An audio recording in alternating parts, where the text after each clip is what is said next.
Hello students, जैसे कि कल हम लोग यूनिफॉर्म मोशन कर रहे थे, तो ये उसका डिस्टेंस टाइम ग्राफ है।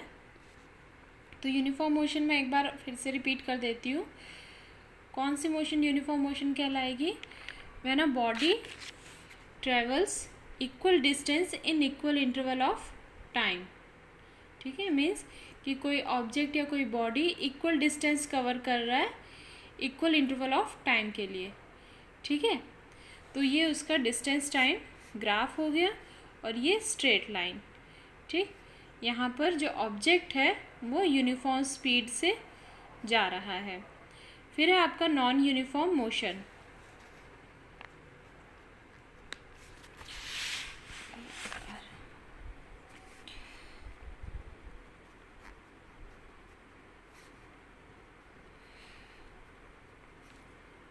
नॉन यूनिफॉर्म मोशन क्या होगा? अ body has a non uniform motion if it travels unequal distance in equal interval of time. Means कि आपका टाइम सेम रहेगा बट जो ऑब्जेक्ट है वो अनइक्वल डिस्टेंस कवर करेगा। फॉर एग्ज़ाम्पल, जैसे कि आप पहले एक घंटे में 10 किलोमीटर चलते हैं। ठीक है, फिर नेक्स्ट एक घंटे में आप मान लीजिए 8 किलोमीटर चल लिए। फिर नेक्स्ट एक घंटे में आप फिर 9 किलोमीटर चल लिए। ठीक है, यहाँ पर आप देखिए टाइम इंटरवल सेम है, 1 आवर है, सबका टाइम इंटरवल सेम है, बट यहाँ जो डिस्टेंस कवर है वो डिफरेंस हो जा रहा है। ठीक है, डिफरेंट हो रहा है यहाँ पर। आप यूजुअली आपकी डेली लाइफ में जो आपका मोशन होता है वो कैसा होता है? नॉन यूनिफॉर्म मोशन होता है।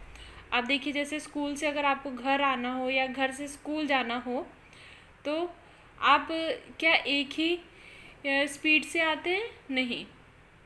कई बार क्या होता है, रोड ख़राब होती है तो आप 15 मिनट में ज़्यादा डिस्टेंस नहीं कवर कर पाते हैं। और वहीं अगर रोड एकदम अच्छी होती है, प्लेन होती है, स्मूथ होती है, तो वहाँ पर आप डिस्टेंस ज़्यादा कवर कर लेते हैं। ठीक है, तो आपका ये वाला मोशन क्या होता है? Non uniform motion. फिर है आपका speed. What is speed? Speed आपका क्या होता है? स्पीड ऑफ ए बॉडी क्या होता है? It is the distance travel upon time taken. Speed is equal to distance travel upon time taken. मतलब आपने मान लीजिए 1 घंटे में कितना डिस्टेंस कवर किया या 2 घंटे में आपने कितना डिस्टेंस कवर किया, that is your speed.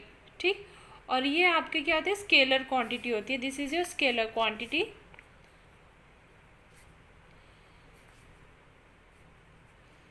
Scalar quantity होती है और इसकी एसआई यूनिट क्या होती है? मीटर पर सेकेंड, या आप इसको इस तरह से लिख सकते हैं MS⁻⁻1। ठीक, फिर है आपकी average speed. What is average speed? Average speed होती है आपकी टोटल डिस्टेंस कवर्ड। आपने कितना टोटल डिस्टेंस कवर किया है या ट्रैवल किया है अपॉन टोटल टाइम टेकन, कितना आपने उसको कवर करने के लिए टाइम लिया है, that is called average speed. और इसकी एसआई यूनिट भी सेम रहेगी। ठीक है, फिर इसी तरह आपका uniform speed. Uniform speed, what is uniform speed आपकी? When a body travels equal distance in equal interval of time. जो आपकी यूनिफॉर्म मोशन की डेफिनेशन थी वही इसकी डेफिनेशन होगी। मतलब कि कोई ऑब्जेक्ट या कोई बॉडी इक्वल डिस्टेंस कवर कर रही है इन इक्वल इंटरवल ऑफ टाइम में। ठीक है, अब हम आ जाते हैं velocity. What is velocity? It is also the distance travelled by a body per unit time but in a given direction. यहाँ पर वेलोसिटी में आपकी क्या आ जाएगी? डायरेक्शन इंक्लूड हो जाएगी। ठीक है, देखिए, it is a distance travel by a body per unit time in a given direction. यहाँ पर आपकी डायरेक्शन इंक्लूड होती है और ये एक वेक्टर क्वांटिटी होती है। वेक्टर क्वांटिटी होगी और इसकी एसआई यूनिट क्या होती है? वही जो स्पीड की एसआई यूनिट रहेगी, वही मीटर पर सेकेंड। और इसका फॉर्मूला क्या रहेगा? Velocity is equal to displacement. यहाँ पर हम डिस्प्लेसमेंट की बात करेंगे। डिस्प्लेसमेंट बच्चों मुझे लगता है आप लोग अच्छे से समझ चुके होंगे, ठीक है। What is displacement? दोबारा से रिवाइज कर लीजिए। दैट इज शॉर्टेस्ट डिस्टेंस या shortest path by covered by an object, ठीक है। देखिए यहाँ यूनिफॉर्म वेलोसिटी क्या होगी? A body has a uniform velocity if it travels in a specified direction. यहाँ हम स्पेसिफाइड डायरेक्शन की बात करेंगे। In a straight line and moves over equal distance in equal interval of time.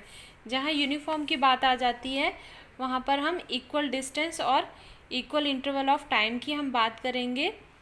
But हमारे uniform speed और uniform velocity में क्या difference है? यूनिफॉर्म स्पीड में बेटा डायरेक्शन नहीं होगी, ठीक है, बट यूनिफॉर्म वेलोसिटी में आपकी डायरेक्शन इंक्लूड होगी, ठीक। और किसी भी ऑब्जेक्ट की या किसी भी बॉडी की हम वेलोसिटी हम दो तरीके से चेंज कर सकते हैं। पहला, उसकी स्पीड चेंज कर देते हैं, ठीक है, और दूसरा स्पीड हम कांस्टेंट रखते हैं लेकिन उसकी डायरेक्शन हम चेंज कर देते हैं। तो इस तरह से हम वेलोसिटी किसी भी बॉडी की चेंज कर सकते हैं। फिर है बेटा आपका speed and velocity are not always equal in magnitude. Speed और वेलोसिटी जो है हमेशा मैग्नीट्यूड उनका इक्वल नहीं रहेगा। क्यों?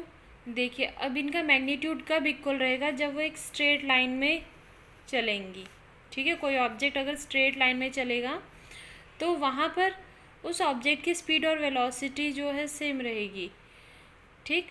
बट अगर जहाँ पर उसकी डायरेक्शन चेंज हुई, जैसे इस तरह से चल रहा है, फिर उसने अपनी डायरेक्शन चेंज कर दी, तो वहाँ पर उस ऑब्जेक्ट की स्पीड अलग हो जाएगी और उसकी वेलोसिटी डिफरेंट हो जाएगी।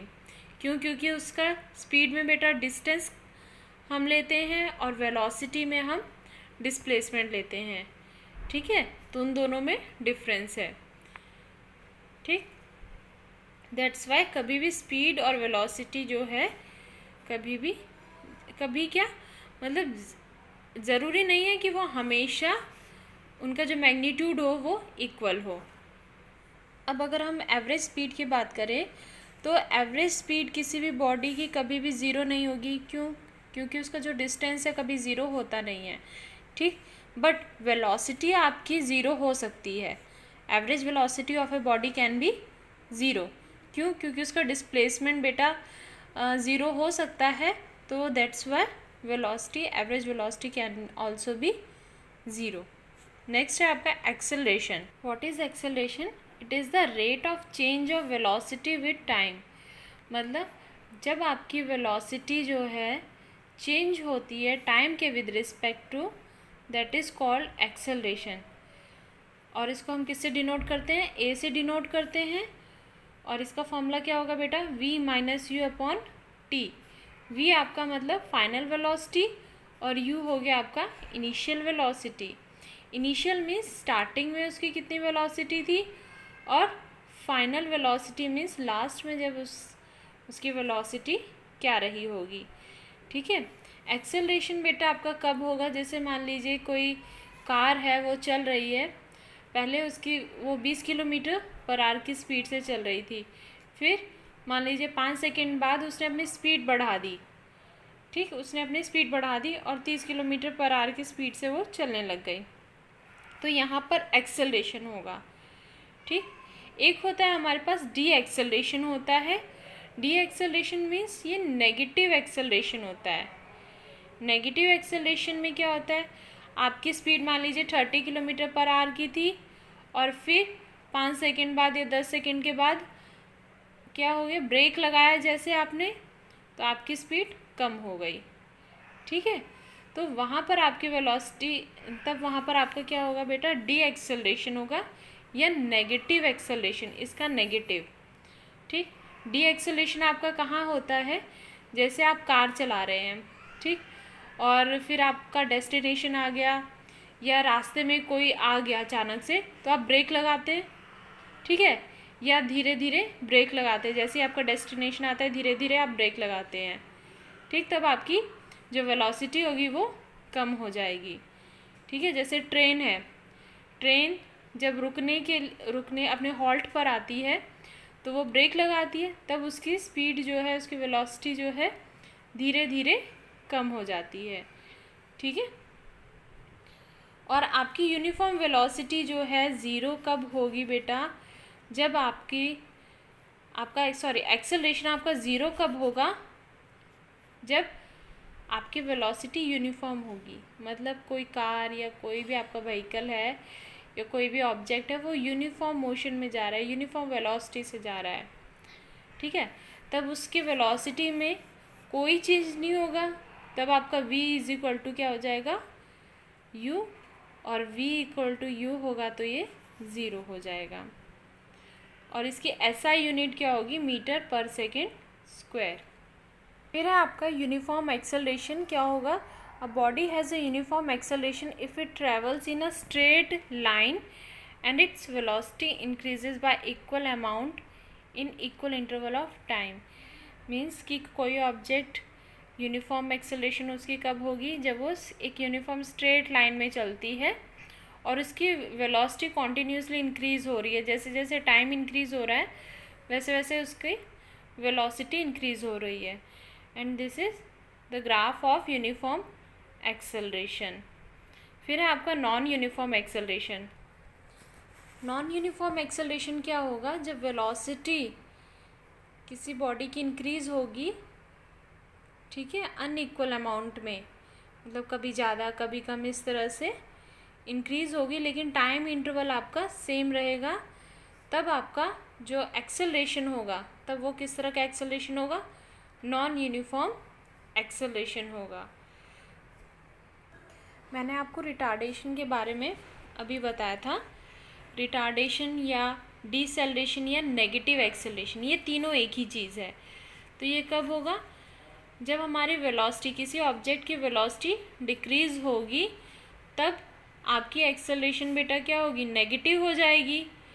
ठीक है, तो उस नेगेटिव एक्सेलरेशन को हम क्या कहते हैं, रिटार्डेशन, डिसेलरेशन या नेगेटिव एक्सेलरेशन ही। ठीक है, और ये कब रहता है, जब आपकी फाइनल वेलोसिटी जो है वो क्या होगी, कम होगी इनिशियल वेलोसिटी से। ठीक है, तब आपकी नेगेटिव एक्सेलरेशन होगा। तो आज के लिए बस इतना ही। Thank you.